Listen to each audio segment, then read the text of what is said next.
सच्चाई से दूर रहकर झूठ में डूबकर, झूठ बोलते समय उनका कलेजा नहीं कांपता, कितना पाप में डूब गया मन। तुलसीदास जी को पता था कि ऐसे लोग कलयुग में होंगे, इसलिए गोस्वामी जी ने पहले ही रामचरितमानस में लिख दिया, कली केवल मलमूल मलीना पाप पयो निधि जन मन मीना। ये क्यों कहा गोस्वामी जी ने कि कलयुग में आदमी का मन कैसा हो जाएगा? कली केवल मलमूल मलीना पाप पयो निधि। उनका मन इतना पाप में डूब जाएगा कि जैसे मछली पानी के बिना नहीं रह सकती, ऐसे कलयुग के कई लोग पाप के बिना रह नहीं पाएंगे। इसलिए कभी कोई झूठ, कभी कोई झूठ, कभी कुछ करते रहते हो, उपद्रव। भगवान के नाम में रुचि नहीं है और भगवान उद्देश्य नहीं है, इसलिए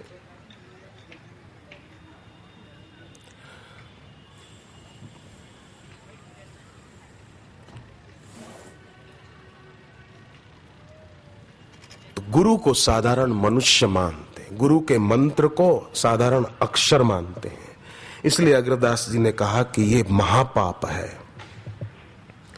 जन्म लेकर मरने वाले शरीर और वियोग होने वाले पदार्थों से सुख लेकर जो जीवन जीता है, वही व्यक्ति, उसी में जो सुख मानता है, वही व्यक्ति गुरु मंत्र को साधारण अक्षर और गुरु को साधारण मानव समझकर उनसे लाभ लेने से वंचित रह जाता है। आप सोचो, घर में अनाज हो तो रोज रोटी बनाकर आदमी खा सकता है, पर घर में अनाज नहीं है, कभी किसी से आटा लिया, कभी किसी से चावल लिए, किसी से दाल ले ली, किसी से नमक मिर्च और हल्दी मसाला ले लिया, किसी से थोड़ा घी मांगा, किसी से थोड़ा तेल ले लिया मूंगफली का। अब ऐसा आदमी कब तक गुजारा करेगा?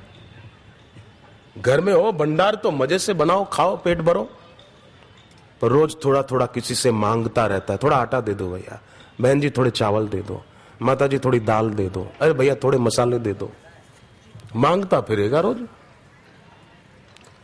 ऐसे ही जो वस्तु से, कभी व्यक्ति से, कभी अवस्था से सुख की भीख मांगता फिरता है, वो व्यक्ति कभी अपने गुरु में भगवत भाव करने में सफल नहीं हो सकता। बाकी जिसने ये भीख मांगना छोड़ दिया, जिसके भीतर से भिखारीपना मिट गया, जिसने भीतर भिक्षा पात्र तोड़ दिया है, ऐसा व्यक्ति गुरु में भगवत भाव करता हुआ बहुत ऊंचा उठ सकता है और फिर उसे किसी चीज की कमी भी नहीं रहेगी ना। विवेकानंद को किस चीज की कमी रही? आज उनके नाम की जय जयकार हो रही है। भले उस समय कुछ लोगों ने उनके ऊपर भी कीचड़ उछाला था। तो जैसे लकड़ी में आग लगाते हैं या लकड़ी चूल्हे में और डालते जाते हैं, तो ज्यों ज्यों लकड़ी जलती जाती है त्यों त्यों कम होती जाती है। उसी प्रकार काल रूपी आग में हम सब की, सभी मानव मात्र जो भी हैं, सबकी आयु कम होती जा रही है। पर जो साधक होते हैं, सत्संगी होते हैं, भले आयु तो कम होती है पर उनकी भक्ति बढ़ती जाती है। उम्र कम हो रही है, भक्ति बढ़ रही है, उपासना बढ़ रही है, गुरु में श्रद्धा प्रीति बढ़ रही है। इसलिए भक्त को जीने की इच्छा नहीं होती और मरने का डर नहीं होता है। न जीवेशना, न लोकेशना, न वित्तेशना, कुछ नहीं, आनंद है। क्योंकि भक्त को पता है कि सार्थकता किसमें है जीवन की।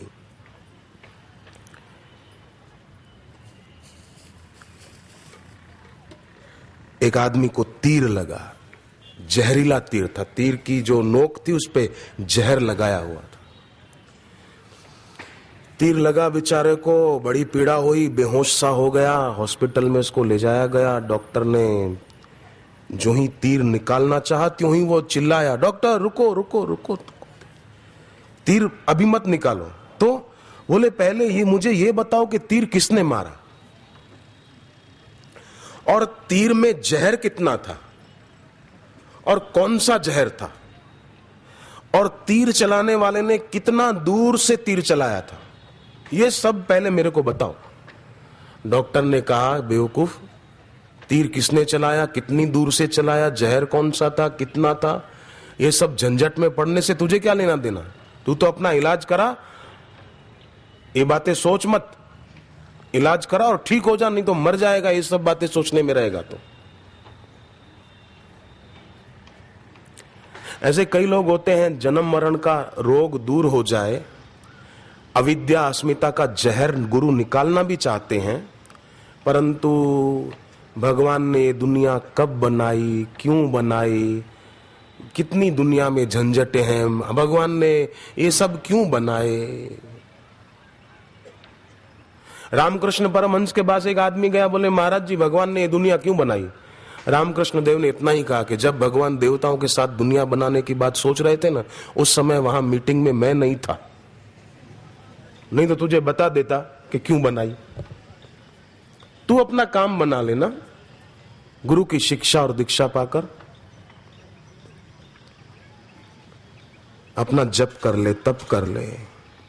गुरु मुक्त करना चाहते हैं, पर शिष्य संशयों का जाल खड़ा कर देते हैं, अपने और गुरु के बीच एक दीवार खड़ी कर देते हैं। और कई तो गुरु मिलने के बाद भी, गुरु से दीक्षा मिलने के बाद भी संशय करते रहते हैं, फायदा होगा कि नहीं होगा, मेरा काम होगा कि नहीं होगा। नास्तिक आदमी किसे कहते हैं? नास्तिक की परिभाषा क्या है? नास्तिक वो है जिसका हर चीज के बारे में नकारात्मक नजरिया है। क्या पता अल्लाह वेणा कम थींदो कि न थींदो, अल्लाह क्या पता फायदा होगा कि नहीं होगा, तो नहीं होगा, ना ना ना ना नहीं, ये अपने दिल से निकाल दें, संशय को दिल में जगह ही नहीं दें, ताकि हम अपने जीवन में हमेशा सफलता पाते रहें। ओमकार का गुंजन करें, जीवन रसायन पुस्तक पढ़ें और समय व्यर्थ न गंवाएं। बैठे बैठे सोचते न रहें। कई लोग बैठे हुए सोचते बहुत रहते हैं। एक आदमी खाना खा रहा था, आधा खा चुका, पत्नी ने पूछा क्या दाल लाऊं, और आधी कटोरी पी चुका था, तो और लाऊं दाल, तो उसने इशारे से कह दिया कि हाँ भले ले आ। पत्नी ने दाल कटोरी में डाली, फिर पूछा क्यों दाल कैसी लगी, तो बोला ठहर चख के बताता हूं। पत्नी बोली आधी कटोरी पी गए थे, बोले मेरा ध्यान कहीं और था। अब दाल आधी कटोरी पी चुका है, स्वाद का उसको पता नहीं है। तो ये सत्संग के अभाव में, कुसंग के प्रभाव में ऐसा होता है। गुरु तो बनाए हैं, सदगुरु से दीक्षा ली है, पर गुरु मंत्र में आस्था नहीं है। मैं आपसे सभी से हाथ जोड़कर कहता हूं कि गुरु का मंत्र वो साधारण अक्षर नहीं है। अग्रदास बाबा की बात को गांठ बांध लें कि सदगुरु साधारण मानव नहीं है। भागवत में भगवान कृष्ण क्या कहते हैं गुरु के लिए? 11वें स्कंद में, आचार्य माम विजानीयान, सदगुरु को मेरा रूप जानो। कृष्ण भगवान खुद कहते हैं उद्धव जी को, नाव मन्येत करहिचित न मृत्यु बुद्धया सोयेत, सर्वदेवमयो गुरु, सारे देवों का वास गुरु में है। न मर्त्य बुद्धया सुयेत, भगवान कृष्ण ने कहा गुरु में दोष दर्शन नहीं करना। दोष हमारे में हो और हमारे में गहराई में दोष के कारण हम गुरु में दोष देखें तो ये मूढ़ता कहां तक ठीक है, सोचो। वाल्मीकि जी ने क्या कहा राम जी को, जब राम जी ने पूछा मुझे कहां रहना चाहिए, वन में 14 साल रहना है, तो वाल्मीकि जी ने कहा तुम ते अधिक गुरु ही जिय जानी, सकल भाई से वही सन्मानी। जो आपसे भी अधिक अपने सदगुरु को मानता पूजता हो।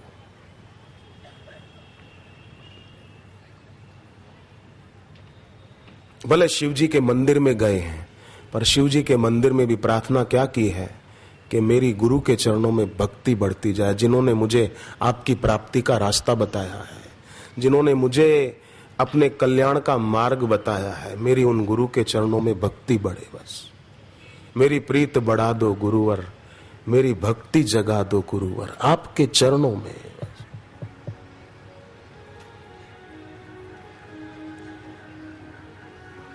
मेरी प्रीत बढ़ा दो गुरुवर, मेरी भक्ति जगा दो गुरुवर। मेरी प्रीत बढ़ा दो गुरुवर, मेरी भक्ति जगा दो गुरुवर। मेरी प्रीत लगा दो गुरुवर, मेरी भक्ति बढ़ा दो गुरुवर। मेरी प्रीत लगा दो गुरुवर, मेरी भक्ति बढ़ा दो गुरुवर। आपके चरणों में, आपके वचनों में, आपके चरणों में, आपके वचनों में। मेरी प्रीत बढ़ा दो गुरुवर, मेरी भक्ति जगा दो गुरुवर। मेरी प्रीत बढ़ा दो गुरुवर, मेरी भक्ति जगा दो गुरुवर।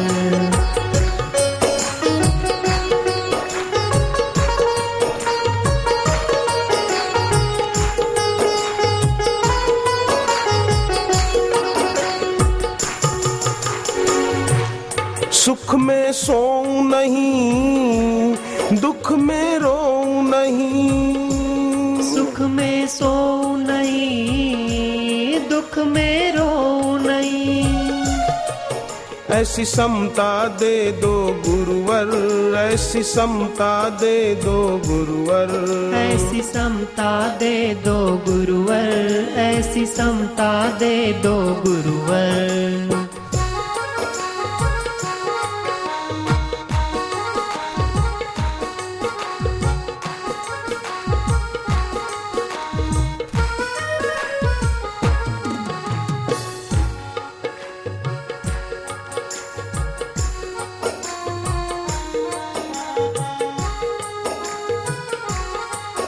तो अपनी प्रीत बढ़े, भगवान कृष्ण गीता में भी कहते हैं, भागवत में तो कहा ही है, आचार्य माम विजानीयान, सदगुरु को मेरा रूप जानो।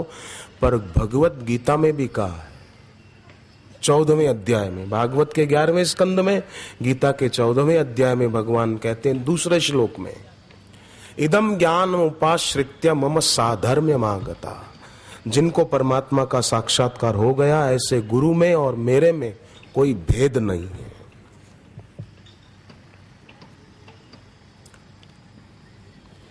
ये स्वयं श्री कृष्ण कहते, मैं कहूं मेरी बात भले न मानो,